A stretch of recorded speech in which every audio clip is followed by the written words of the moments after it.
Okay, tonight we keep reading Jane Doe and the Cradle of All Worlds. We are up to the Manor Lament. There was a time when I was obsessed with the other worlds. I used to sneak into the storeroom of the Golden Horn and hide behind the barrels of ale, listening keenly as the old folks at the bar told their tales. Back in the basement, I'd reenact them for Dad, dwelling on the fine details of those different places, these worlds without curses and curfews, better worlds where smiling wasn't a punishable offence, and maybe, just maybe, Dad could walk and talk and play. Maybe even a world where Mum was waiting for us both with open arms ready to take us home, to our real home. It was a prospect too exciting to ignore. I even used to love the Manor Lament. Locked in the basement, I'd listen through the open window, trying to guess which stories were being celebrated, savouring the scent of barbecued sausages and sugar-roasted nuts. Come nightfall, I'd cheer on the unseen fireworks, every crack and bang, marvelling at each flash of light that burst over the neighbouring stone wall like a shattered rainbow. I pictured stars exploding over the island and wondered if you could catch the pieces as they fell. But all of that was way back when, before I understood what the meaning of the word outcast truly was, before I realised the festival was damning me and Dad. The Manor Lament quickly slipped into the long list of things I couldn't care less about. The sounds, the smells, the stories, the very idea of the other worlds themselves. That mythical home sweet home. I bottled up the desire to embark on a quest to find my mum, buried it deep. I knew I had to make a choice. Spend my life wishing for something that would never be, or focus on what I had. What was there, right in front of me, what was real, caring for Dad, protecting him. Now, I'm about to become the festival's star attraction, and Dad's going to be all alone. My prison on wheels rattles and clanks up the road to Outset Square, drawn by the horses. I can only just hear Violet's voice over the racket, which is good, seeing as she chose the worst hiding place in the history of stupid hiding places. She asks how I'm holding up. Peachy, I mutter through frozen lips. Hang in there, kid, she says. At least you finally get to see the festival, right? Nobody notices when we emerge from the alley. Atlas Peg and Eric Jr. stop the horse beside a cluster of barrels and wait, soaking up the scene. The ecstatic crowd, the busy food stalls, the flags, banners and confetti tinted pink in the light of the setting sun. The jugglers and fire breathers, Barnaby Twigs striding around the well, twirling a sword. I spot Mr. Hollow in the crowd, desperately trying to avoid touching anyone, a handkerchief clasped to his mouth. Mrs. Hollow laughing and clapping beside him. The effigies of me and Dad haven't been lit yet, but they've been used as target practice for eggs and arrows. A group at the base of the sacred stairs chant and shake their hands in some sort of ritualistic dance. Kids watch, enthralled, as red-faced old-timers act out their otherworldly adventures on every stage, complete with homemade props. Battles with beasts, epic wars, narrow escapes from ancient booby-trapped temples. The whole square is a heaving mass of people, colour and noise. The manor looms above it all, silhouetted against the sunset sky, its features lost in shadow. I can't help but feel it staring down at me, a hungry toad watching a fly. I can't hold its gaze for long. That's when I realise Mr. Hollow's looking right at me. He flaps his handkerchief at me, grabs Mrs. Hollow's arms. She sees me too, and turns a dirty shade of green. They scream together, long and loud, an ear-piercing, blood-curdling shriek. One by one, the performers stop performing, the jugglers stop juggling, the fire-breathers let their flames die to curling wisps of smoke. Barnaby keeps on marching and singing until a rogue sausage flies from the crowd and hits him in the chest. Then he too stops and stares along with the rest of the crowd. A grim, heavy silence settles on the square. "What's happening?" Violet whispers. "Why is it so quiet?" I feel naked, exposed like a hooked worm dangling over a school of fish. Hi," I say to everyone. Mr. Hollow clutches his chest. Someone lets out a stifled cry. Old Mrs. Jones faints into the arms of some idiot dressed in a bedsheet toga. But Atlas doesn't miss a beat. "Fear not, good citizens of Blue Haven. The Cursed One is our prisoner at last." A collective gasp ripples through the square. I signal Violet to run with a jerk of my head. She stares defiantly back. The crowd doesn't know what to do, what to feel. Relief, happiness, terror. They aren't sure whether to celebrate and cheer or dash home and hide. But Atlas stirs them up, milks them for all they're worth. He assures them of their safety, my treachery, his undying love for them all, and sure enough, the good sheep of Blue Haven start a goddamn slow clap.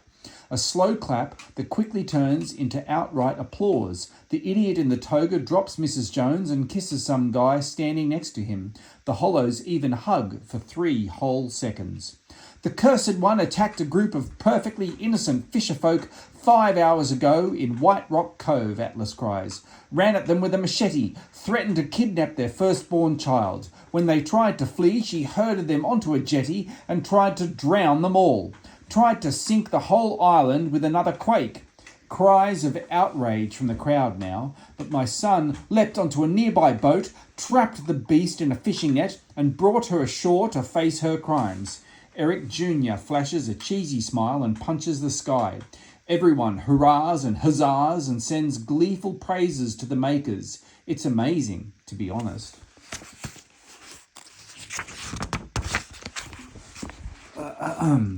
Insane, but amazing.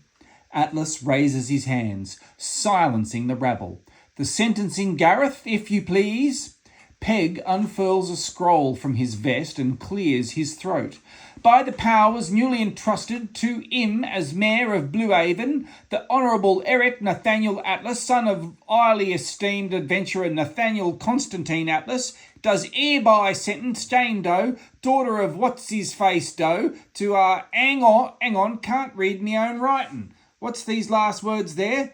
Death, I say, adding in a much quieter voice. Idiot. Oh yeah, death. Surprise, surprise, the crowd goes wild. Right on cue, a bunch of fisherfolk haul large wicker baskets through the crowd, handing out rotten eggs, fish, fruit and vegetables. 14 years ago, this filth and her father intruded upon our world, Atlas cries above the uproar, cursed our home. He pulls the Manuvian knife from his vest. Now her death shall set us free. Gone are the days of injustice. Gone are the days of fear and sorrow. Tonight we end our long years of suffering. Tonight we take destiny into our own hands. Dusk. By the time the cage reaches the sacred stairs, I feel like a compost heap and smell even worse. Violet's no better off, drenched in the sludge dripping through the planks between us. At least she was shielded from the harder projectiles. Rocks, boots, stage props, torn off pieces of the stages themselves. All I had were the cage bars fending off the occasional attack and half a waterman shell to wear as a helmet. I'm resourceful like that. What do you think of the festival now, huh? I ask Violet, but I don't think she can hear me. What else am I supposed to say? Look away, close your eyes, run home and don't look back. Please, please, please, take care of my dad. Don't let them hurt him. The invisible thread tugs at my heart and guts. I feel like throwing up. This can't be happening. This can't be it. None of this feels real. I try to fight Peg off when he snatches me from the cage. Wave my arms, kick my legs, say the things I expect people always say when they're about to have their throats slit. Pointless things like, let me go and get your stinking hands off me. He doesn't listen, of course, just drags me to the stairs and pins me down with his wooden leg as the drums bump-a-dum and the crowd claps to the beat. Eric Jr. grabs my ponytail, pulls my head right back. Atlas holds the Manuvian knife high, and every idiot in the square cries out for my blood. I don't suppose there's any point asking you to, ouch, Forget all this, is there? You can beg all you want, witch, Atlas growls. Won't make a difference. We should have done this years ago. Then the drums thud, bam, boom, and Atlas cries, in the name of the makers, Po, Urus, Nabulkai. I clench my eyes shut, trying to put myself in a happy place. Any place but here. But then a voice says, wait! And silence reigns again. I open one eye, then the other. The knife's hovering above me, dangerously close. Atlas is glaring down at me, veins pulsing in his forehead, eyes bloodshot, twitching. Peg removes his leg from my chest, turns to the crowd. Who dares interrupt? I dare, is the only response he gets. Atlas pulls me to my feet then, twisting my arm behind my back. He knows as well as I do who it is. Ladies and gentlemen, he shouts, we are joined by a living legend. The red cloak, the scars, her presence here is clearly as rare as mine. Those closest to her in the crowd step back in awe. Only one person stays by her side, a stooped figure with a hooded cloak of his own. Someone from the museum, maybe, an apprentice. Winifred Robin, Atlas says, such an honour. What brings you here this evening? And in a lower, aggressive yet undeniably pleading tone, we had an agreement. The agreement stands. I swear Winifred's eyes flick to the wagon where Violet's still hiding, huddled behind one of the wheels. Everything is as it should be. What? I shout. How can you say that? You said you were on my... Atlas covers my mouth with his hand. I merely wanted to congratulate you, Eric, Winifred says. You are putting on quite a show, and I must say I am dreadfully sorry for the interruption.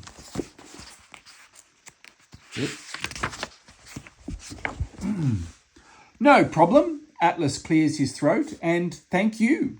Whispers ripple through the crowd. Everybody looks from Winifred to Atlas and back again, expecting something else, something more. But the old woman just stares at him, doesn't even blink. It's enough to make his palms sweat. I should know. I can taste it. Is there anything else? He finally asks. Ma'am? Yes, actually there is. Oh, Atlas mutters. I can't help feel but relieved. Winifred has just been toying with him. She's about to tell him it was all a game, demand he let me go, or could you conduct the sacrifice a little higher up the stairs? Wait, no, what? My friend here is not quite as tall as me, you see. I'd hate for him to miss out. Oh, Atlas says again. And who is your friend?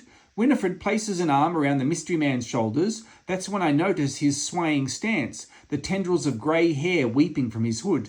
To you, Eric, he is nothing. To Jane, on the other hand, he is everything. She pulls back the hood, and the invisible thread tugs again, pulling at my inside so hard I almost pass out. I can't move, can't think how it's possible. But there he is, staring at the ground as if nothing's going on at all, as if he hasn't even left the basement. Winifred Robin has brought my dad to the party. How dare you bring him here? Atlas growls. Gareth, take him into custody. Peg and his men charge into the crowd, weapons raised. Panic flushes through my body and everything seems to slow down. Winifred vanishes into the crowd, leaving Dad unprotected, alone, adrift in an angry sea. Now they're calling for his blood as well as mine.